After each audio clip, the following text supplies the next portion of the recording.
ایک نہایت عام مسئلے کی طرف آپ کی توجہ مبذول کرانا مقصود ہے کہ دور حاضر میں جہاں ہماری ینگ جنریشن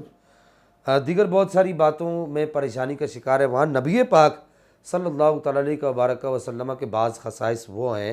جن میں دور حاضر میں ان کو پریشانی کا شکار کر دیا گیا ہے، اور اس کی بڑی وجہ یہی ہے، یہ سوشل میڈیا کے ذریعے سے، برقی آلات کے ذریعے سے،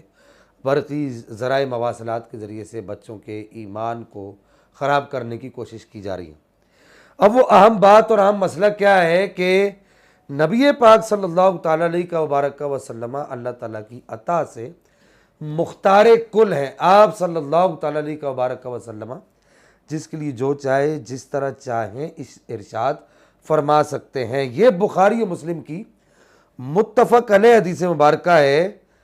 کہ حضرت برا بن عازب رضی اللہ عنہ و ارضہ عنہ روایت کرتے ہیں کہ ان کے ماموں حضرت ابو بردہ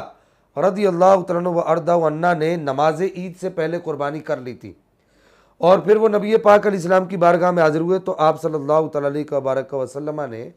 ارشاد فرمایا کہ ایسا تو نہیں ہوتا، تمہاری قربانی نہیں ہوئی۔ تو انہوں نے عرض کی یا رسول اللہ صلی اللہ تعالیٰ علیہ وبارک وسلم،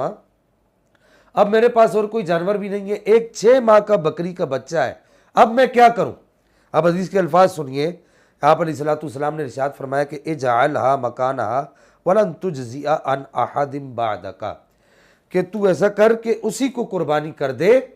اور تیرے بعد کسی اور کے لیے، یعنی آپ کے بعد یہ کسی اور کے لیے جائز نہیں ہوگا۔ اب یہاں تک تو حدیث مبارکہ ہو گئی۔ اب ائمہ حدیث نے اس باب کے اندر کیا لکھا ہے کہ نبی پاک صلی اللہ تعالیٰ علیہ وبارک وسلم کے بارے میں کہا کہ خصوصیت لہ لا تکون لغیرہ اذ کان لہ صلی اللہ تعالیٰ علیہ وسلم ان یخص من شاء بما شاء من الاحکام، کہ آپ صلی اللہ تعالیٰ علیہ وبارک وسلم کو یہ اختیار ہے، آپ جو چاہے جسے چاہیں جب چاہیں حکم دے سکتے ہیں۔ احکام کے باب میں آپ علیہ السلام کو یہ اختیار ہے۔ یہ اسی حدیث مبارکہ ہے جو بخاری شریف کی حدیث نمبر 965 ہے۔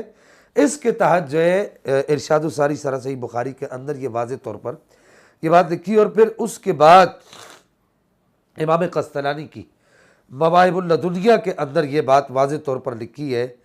کہ وہ فرماتے ہیں کہ من خصائصہ انہ کان یخص من شاء بما شاء من الاحکام، کہ نبی پاک صلی اللہ تعالیٰ علیہ وبارک وسلم نے اللہ تعالیٰ نے آپ صلی اللہ تعالیٰ علیہ وبارک وسلم کو یہ اختیار دے رکھا تھا کہ آپ علیہ السلام جب چاہے جو چاہے جس کو چاہے احکام کے باب میں اختیار دے سکتے ہیں۔ اللہ تعالیٰ نے آپ کو اختیار عطا فرمایا ہے۔ اور پھر اس کے بعد اہم ترین جو اس باب میں حوالہ ہے وہ امام جلال الدین سیوطی شافعی کی خصائص کبریٰ کا ہے کہ انہوں نے ایک پورا باب باندھا ہے خصائص کبریٰ کے اندر، باب اختصاص ہی صلی اللہ تعالیٰ علیہ وبارک وسلم بِأَنَّهُ يَخُصُّ مَنْ شَاءَ بِمَا شَاءَ مِنَ الْأَحْكَامِ، کہ یہ نبی پاک صلی اللہ تعالیٰ علیہ وبارک وسلم کے خصائص میں سے ہے کہ آپ صلی اللہ تعالیٰ علیہ وبارک وسلم جو چاہے جب چاہے جس کو چاہے جو حکم دینا چاہے دے سکتے ہیں۔ تو یہ بڑے بڑے ائمہ محدثین اور یہ سیرت کی کتب جو میں نے جن کے حوالے آپ کو دیے اور علم حدیث کی شروحات کی کتب، یہ اس بات پر واضح طور پر دلالت کرتی ہیں کہ نبی پاک صلی اللہ تعالیٰ علیہ وبارک وسلم کے بارے میں ببانگ دول یہ کہا جا سکتا ہے کہ زمیں کو آسماں کر دے، ثریا کو سرا کر دے، نبی مختار کل ہے جس کو جو چاہے عطا کر دے۔